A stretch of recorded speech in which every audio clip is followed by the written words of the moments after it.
Olá, tudo bem? Aqui é o professor Gilberto e agora a gente vai discutir mais sobre energia de ativação e catalisadores. Catalisadores são uma classe de compostos muito importantes na química e que tem uma forma de funcionar que está intimamente ligada aos conhecimentos de energia de ativação. Por isso que a gente está estudando essas duas coisas juntas. Pois bem, então vamos lá, só para a gente relembrar, na química nós temos essa representação, né, clássica de reação química. Então, de um lado a gente tem os reagentes reagindo para formar os produtos, né? Então a seta ela indica esse processo de transformação de reagentes em produtos. Então, de forma geral, eu posso representar essa reação aqui por uma molécula de A2 reagindo com uma molécula de B2 e formando o produto 2AB, né? Pois bem, vale a gente lembrar que nem todo choque é efetivo e existem duas condições primordiais para que duas moléculas se encontrem para fazer uma reação química efetiva. Porque veja bem, no meio reacional, quando eu coloco os reagentes para reagirem, nem todos os encontros dos reagentes vão levar à formação de produtos.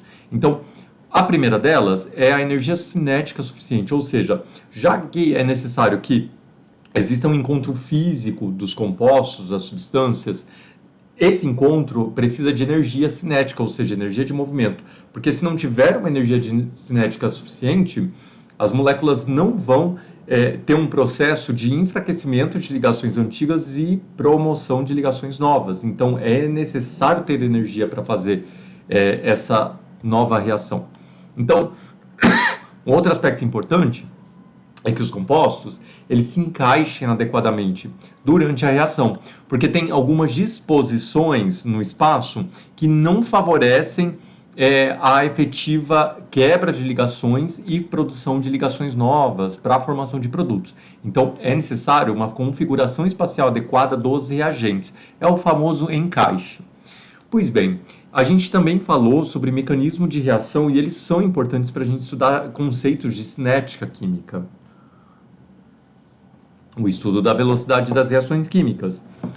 Então, quando a gente fala de reação, usando aquele nosso exemplo, né, os reagentes A, 2 e B2 formando o produto A e B, estudando com o mecanismo de reação, a gente vai ver que entre o reagente e produto existe uma fase intermediária, né? E essa fase intermediária, que eu vou representar aqui por esses átomos ligados em tracejados, linhas tracejadas, elas representam ligações que estão sendo desfeitas nos reagentes e ligações que estão sendo produzidas nos produtos. Mas ela é intermediária porque ela não é nem desfeita totalmente e nem feita totalmente. Então é um estado intermediário. E depois desse estado intermediário, a gente tem, então, de fato, a formação de produtos. E a gente chama esse processo de olhar o começo, meio e fim, como mecanismo de reação. Então, nós temos reagentes.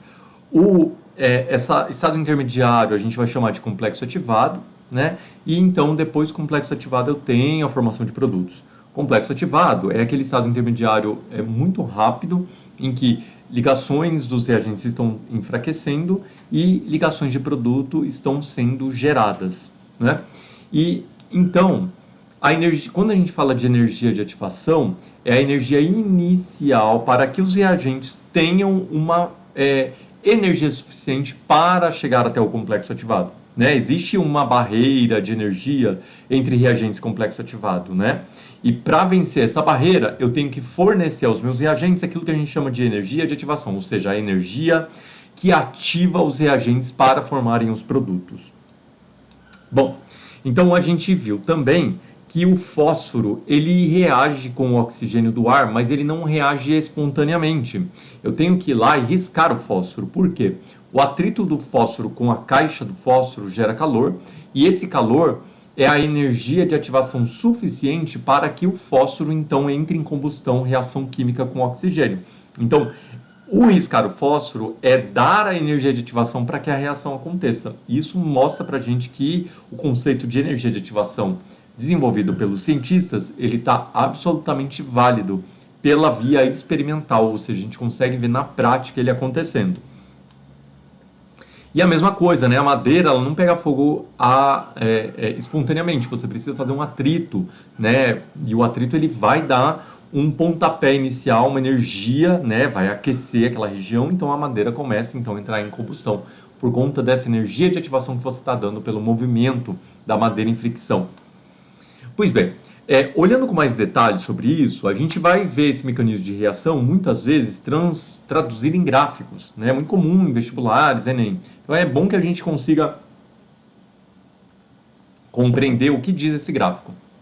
Então aqui, no eixo X, a gente tem o caminho da reação, que ele não é exatamente o tempo, mas é o processamento da reação. Então você olha a reação acontecendo e vê ela do começo, meio e fim, isso chama caminho da reação. E aqui no eixo vertical, a gente tem energia. E a energia, então, paracinética, a gente mede em joules, né? No sistema internacional, ou então em calorias, em quilocalorias, que são unidades muito comuns na área da nutrição. Mas a energia aqui, ela está se tratando de entalpia, né? E então a gente tem o caminho da reação, a energia no eixo X, no eixo Y, desculpa, a entalpia medida em joules. De um lado, nós temos os reagentes, né? Então, eles vão começar a reação. Eles têm, os reagentes, eles estão aqui nesse patamar de energia, eles têm uma quantidade de energia, a gente vai chamar de entalpia. E aí, vejam bem, esta é uma reação que eu preciso fornecer uma energia, né? Então, eu tenho um crescente de energia, essa energia vai ser concedida, né, do meio externo, então eu vou dar um pontapé inicial, essa é a minha energia de ativação. Então eu consigo, através disso, enfraquecer ligações dos reagentes, promover ligações novas, e eu faço então instantaneamente aquilo que a gente chama de complexo ativado. Depois disso nós temos a formação de produtos. Vejam bem, esta reação, os produtos, eles têm mais energia, mais entalpia do que os reagentes. Então, no somatório total, esta reação é do tipo endotérmica, ou seja, ela absorve energia. Mas lembre-se que para a formação do complexo ativado eu sempre tenho uma fase endotérmica, ou seja, eu sempre preciso de uma energia de ativação para chegar no complexo ativado. Eu sempre vou precisar de um pontapé inicial. Então, se tiver que você marcar num gráfico, muitos exercícios fazem isso, né? Marque no gráfico a energia de ativação. É simples. Você pega aqui, ó, o máximo da corcovinha aqui da curva de energia. Então você faz um tracejado até onde bater aqui no gráfico, no eixo Y da energia. Aí, aonde tiver o patamar dos reagentes, você faz um tracejado também. E aí você vai traçar uma linha reta bem aqui no meio dessa curvatura. Então, essa linha ela vem da base da linha que você traçou dos reagentes, da energia dos reagentes, e vem até o pico da energia aqui do complexo ativado. Então, marque essa seta, coloque uma setinha voltada para cima e escreva a energia de ativação do ladinho dessa seta, porque daí você está indicando corretamente que a energia de ativação equivale àquela quantidade de energia para superar, né, que os reagentes precisam para virar o complexo ativado. Então, a energia de ativação ela é alta aqui e a diferença de entalpia, né, ela então vai ser ou o famoso ΔH, a variação de entalpia, é sempre a energia final menos a inicial. Qual que é a energia final? É os produtos. Ó, um tracejado aqui, ele marca onde está a energia dos produtos, né? Está nesse patamar de energia. Qual a energia dos reagentes? Está aqui.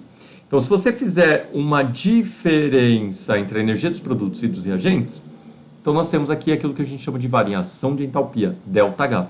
Percebam que a variação de entalpia ela está menor do que a energia de ativação, ou seja, você precisa de uma energia de ativação maior para que você chegue no complexo ativado e no final você então tem os seus produtos. A energia de ativação ela é a energia do complexo para se chegar, né, a entalpia do complexo ativado menos a entalpia dos reagentes, e a variação de entalpia é sempre a dos produtos menos a dos reagentes. Pois bem, qual é a leitura? Como eu devo compreender a relação da energia de ativação com velocidade de reação? Esse é um ponto muito importante que eu quero que vocês prestem muita atenção. Então, olha só.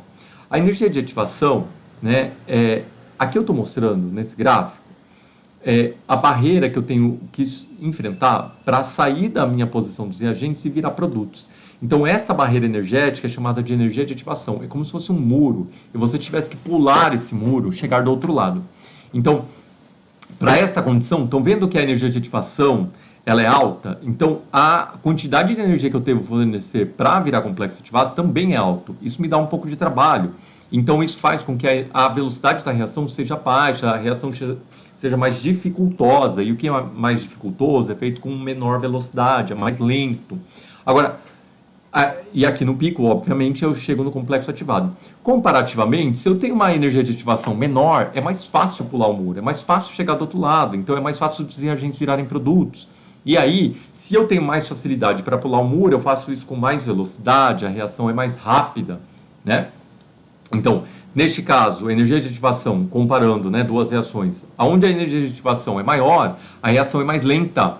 Onde a energia de ativação é menor, a reação é mais rápida, porque é mais fácil chegar até o complexo ativado e, portanto, depois chegar até os produtos.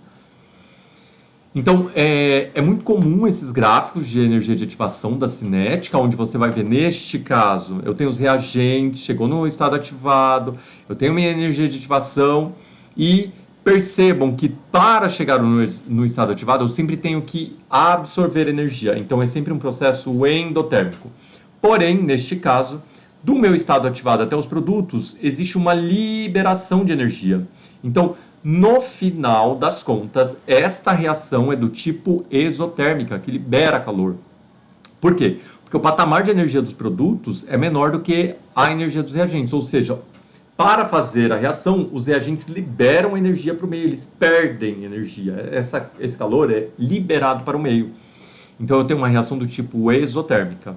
Lembra que para formar complexo ativado é sempre um processo endotérmico aqui no começo, só que depois você segue um processo exotérmico de liberação de calor que acaba fazendo com que no final das contas essa reação seja classificada como processo exotérmico.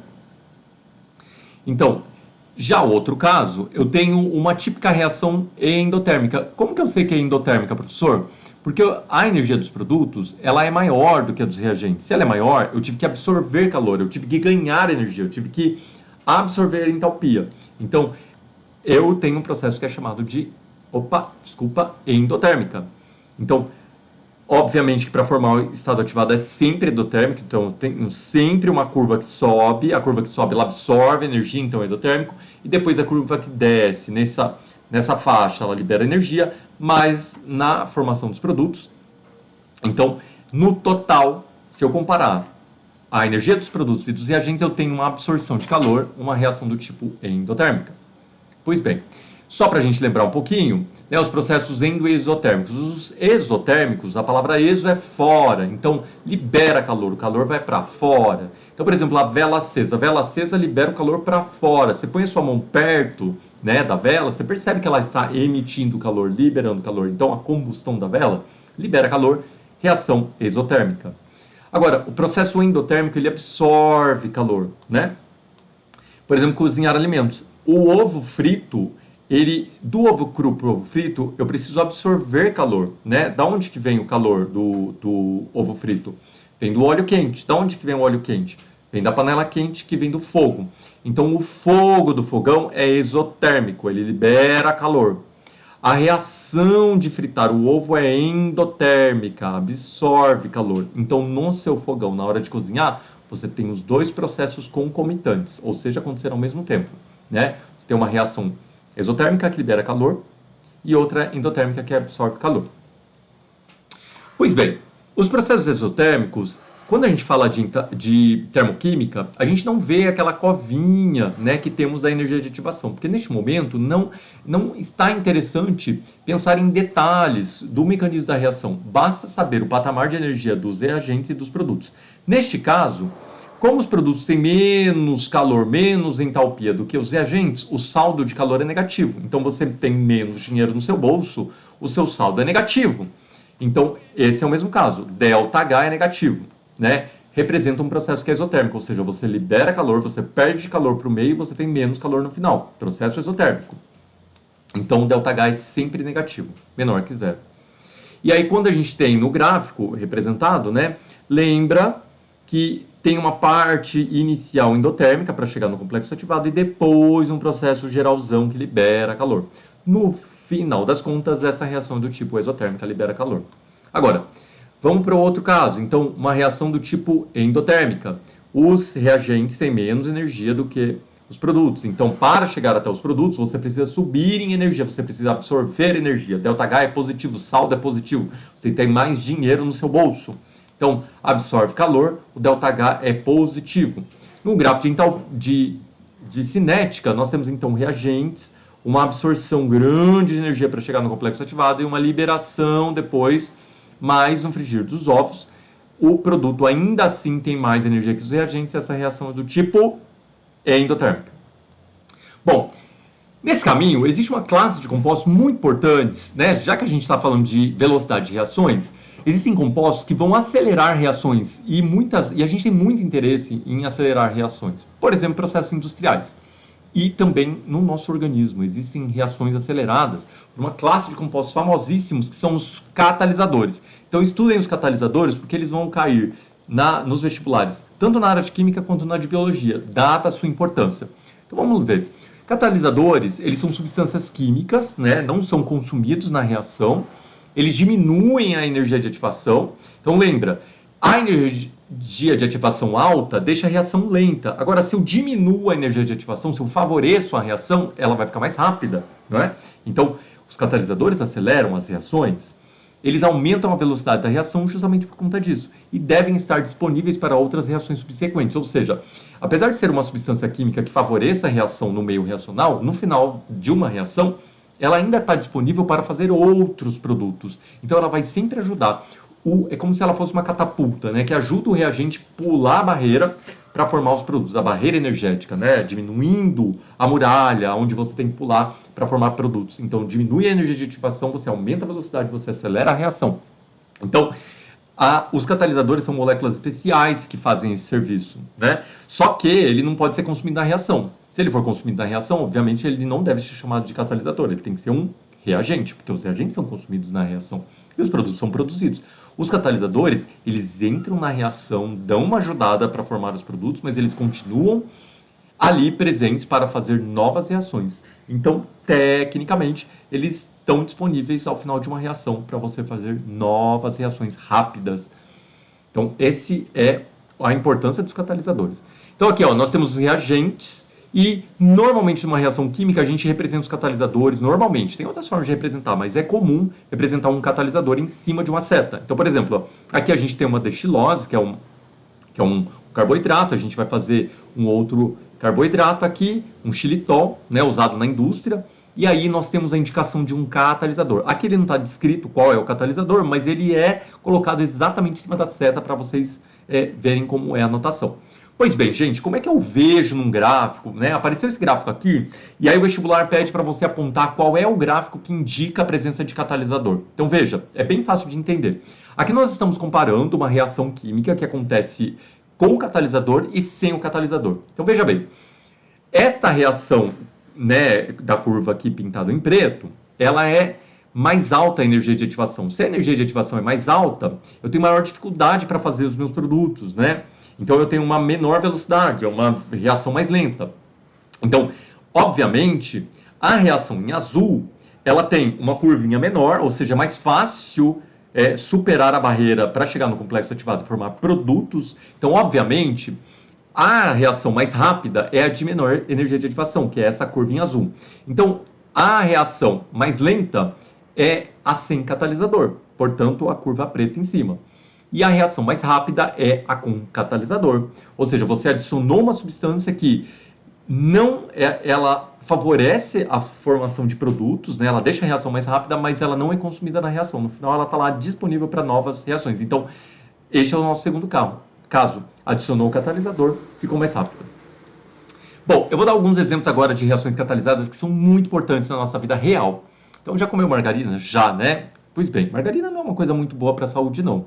É interessante, assim, azeites extra virgens, como óleo de coco, azeite de oliva, margarina, manteiga, né? Que são óleos, gorduras reais, extraídas dos alimentos. Agora, a gordura vegetal hidrogenada é uma coisa industrializada que, assim, existem vários indícios, né, de fazer mal para a saúde em alguma extensão. Então, olha só. Mas vamos lá, de qualquer forma, margarina tá aí, a gente acaba consumindo, né? Então, temos os óleos vegetais, por exemplo, óleo de soja, e do outro lado eu posso produzir gordura vegetal hidrogenada, por exemplo, margarina, né?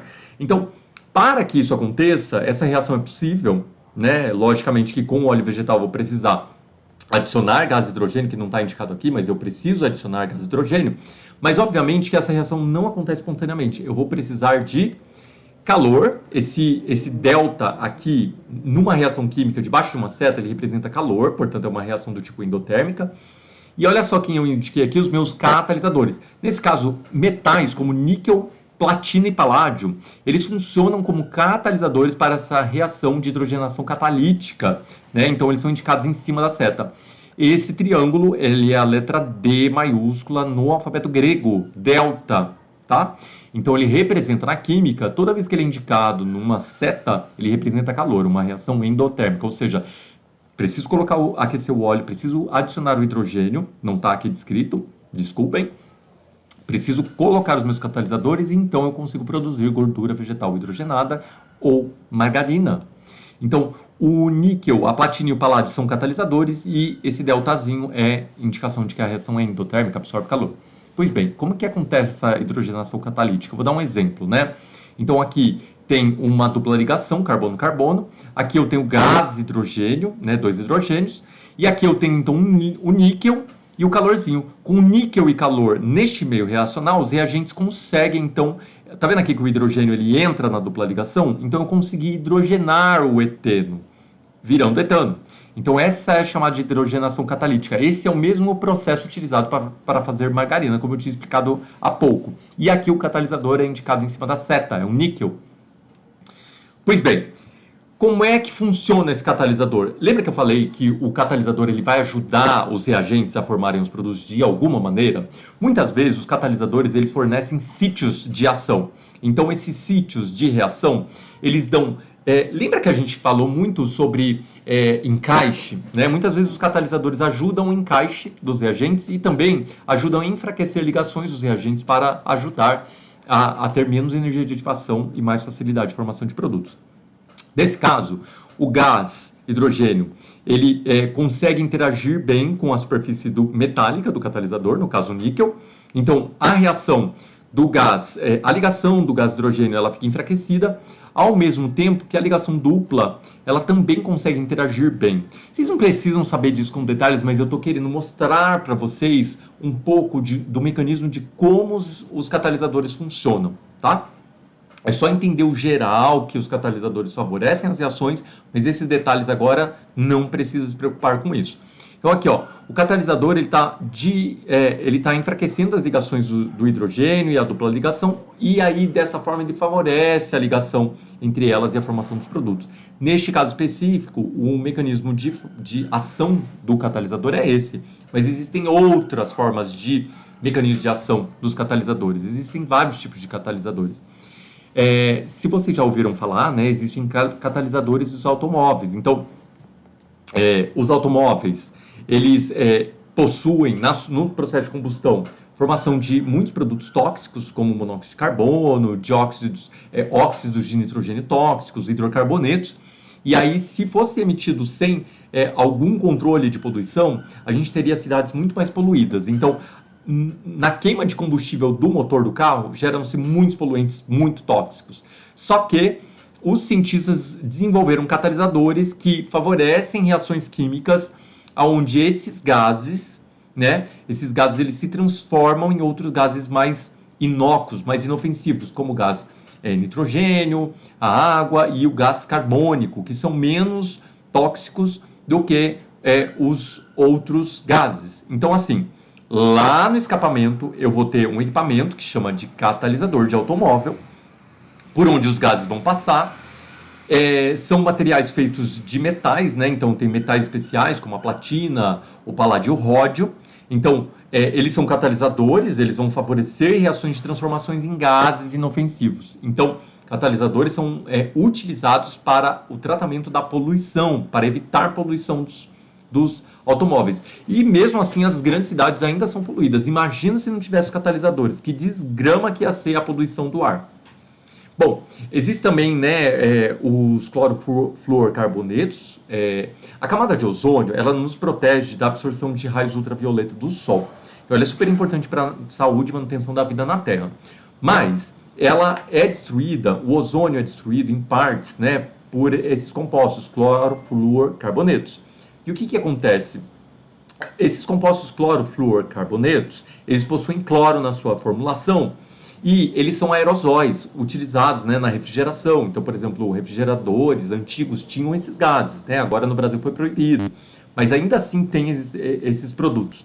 Então, quando eles são liberados, né, sei lá, queimou o refrigerador, aí vazou esse gás, clorofluorcarbono, na atmosfera, em contato com a radiação, ele vai produzir cloro livre. Esse cloro, ele reage com o ozônio, produzindo cloro O e O2. O cloro O reage com o oxigênio, formando O2, e ele regenera o cloro. Então, assim, como o cloro entra na reação e é regenerado no final, ele está sempre disponível. Esse cloro aqui, do final, está sempre igualzinho o cloro que começou a reação de consumo, de quebra, de degradação do ozônio. Então, esse cloro, ele está disponível para fazer a degradação do ozônio. Então, ele é chamado de catalisador. Essa reação a reação de degradação do ozônio, ela é catalisada pelo cloro, que sai dos gases refrigerantes. Tá? Então, esse é um outro exemplo de questão ambiental envolvendo a aplicação de catalisadores. Então, e existe uma parte específica dos catalisadores que é muito importante, que são os catalisadores biológicos. Dentro das células, existem milhões de reações químicas acontecendo concomitantemente, ou seja, ao mesmo tempo. E a energia de ativação para chegar a essas reações ao mesmo tempo, ela precisaria de temperaturas altíssimas da nossa célula, para que todas essas reações aconteçam. Só que a biologia fez uma coisa incrível durante a evolução. Então, os seres vivos, eles foram desenvolvendo os mecanismos de catálise das reações biológicas, ou seja, uma aceleração das reações biológicas com menor temperatura. Então, você diminui a temperatura e favorece e acelera as reações. Então, existem catalisadores especiais, catalisadores biológicos, que são as enzimas, que fazem isso. Então, normalmente as enzimas são do tipo proteínas, né? Já ouviu falar de carboidratos, proteínas e lipídios? Então, as enzimas são assim. São feitas de proteínas, né?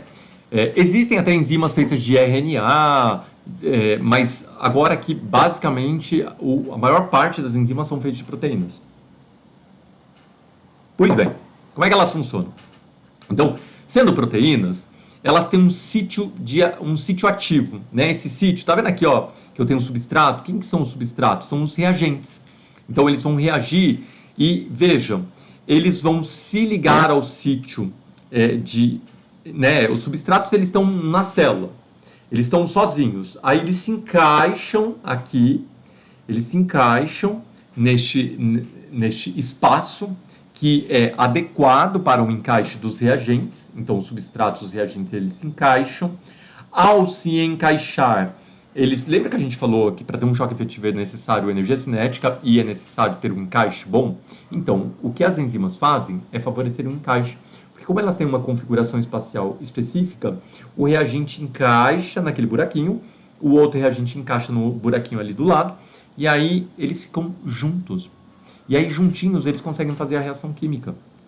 Então, aí, ó, eu tenho os meus reagentes, eles se encaixam na proteína, aí esse encaixe favorece a reação por causa do encaixe, e depois eles formam os produtos. Veja que a enzima, ela continua viva, ativa, né? Então, você consegue fazer vários produtos com muito pouco tempo, né? Muito rápido.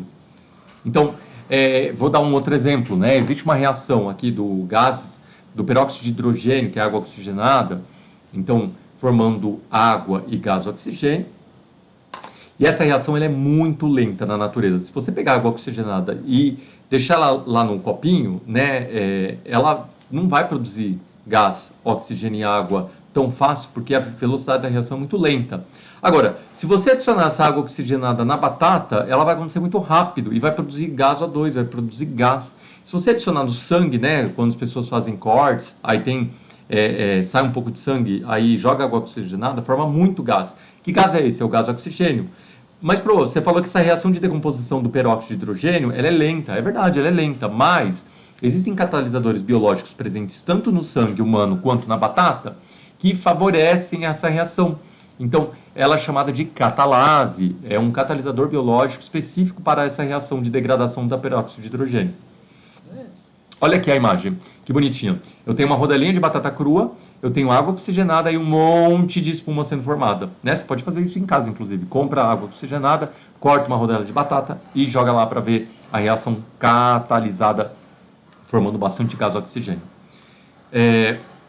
Pois bem, existe uma relação importante da catálise enzimática e nutrição, porque muitas enzimas biológicas, né, elas são ativadas com a presença de cofatores e coenzimas. O que são isso? São moléculas especiais, normalmente oriundas de vitaminas e sais minerais, que ativam as enzimas do corpo. Ou seja, se o nosso metabolismo ele é ativado pelas enzimas, então as enzimas são os atores funcionais das milhões de reações químicas que acontecem na célula para a gente estar vivo e ter disposição, alegria, energia, estudar, sair, passear, trabalhar. Para a gente estar vivo, a gente precisa das reações químicas do nosso metabolismo funcionando bem. Então, para funcionar bem, as enzimas precisam estar ativas. Só que para elas estarem ativas, elas precisam de cofatores e coenzimas. Quem são cofatores e coenzimas? Vitaminas e sais minerais, ou derivados de vitaminas e sais minerais. Da onde vêm as vitaminas e sais minerais? Da comida. Qual comida, professor? Comida de verdade, arroz, feijão, saladas, verduras, frutas e por aí vai. Cereais, grão, e para quem come, né, carne, quem é onívoro, as carnes. Então, as vitaminas e sais minerais estão na comida de verdade. Os alimentos industrializados, né, os ultraprocessados, eles têm menor quantidade de vitaminas e sais minerais, então deixa a pessoa com um estado nutricional pior, porque você ativa menos enzimas, você causa menos disposição, você causa problemas de saúde por conta disso. Então, veja bem, aqui eu tenho um exemplo, né, mostrando o cofator.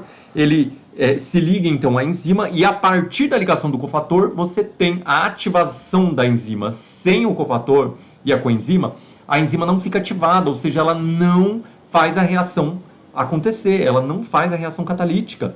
Então, os cofatores, né, e coenzimas, por serem derivados de vitaminas e sais minerais, é necessário que você coma bem, coma saudável, coma diversidade de frutas, verduras, legumes, para ter as reações do seu corpo acontecendo super bem. Então, esse é um exemplo, né? A coenzima A, ela é fundamental na respiração celular. E tá vendo isso aqui, ó? É a vitamina B5, ou seja, a B5, que é encontrada em frutas, verduras, legumes e grãos, da comida de verdade, ela é fundamental para a sua respiração celular, para você se sentir disposto, ter energia, pensar, estudar. Bom, então a catálise enzimática e a nutrição estão intimamente ligados. As recomendações são: coma comida de verdade, especialmente frutas, verduras e legumes. E existem também os inibidores, que têm ações contrárias aos catalisadores. Eles não são consumidos na reação também, eles aumentam a energia de ativação, ou seja, eles deixam a reação mais lenta, diminuem a velocidade da reação e dificultam ou impossibilitam a reação. E muitas vezes são importantes, né? Então, por exemplo, na indústria de cosméticos, existem conservantes que agem como inibidores. Então, os parabenos, por exemplo, que são usados em cremes, né, em maquiagens, eles vão impedir reações de degradação dos compostos desses cremes e maquiagens. Então, porque eles são inibidores, né? Eles vão retardar o processo de degradação. Então é isso, minha gente. Um grande abraço para vocês. É um prazer estar com vocês sempre. Estudem e até logo. Até a próxima. Tchau.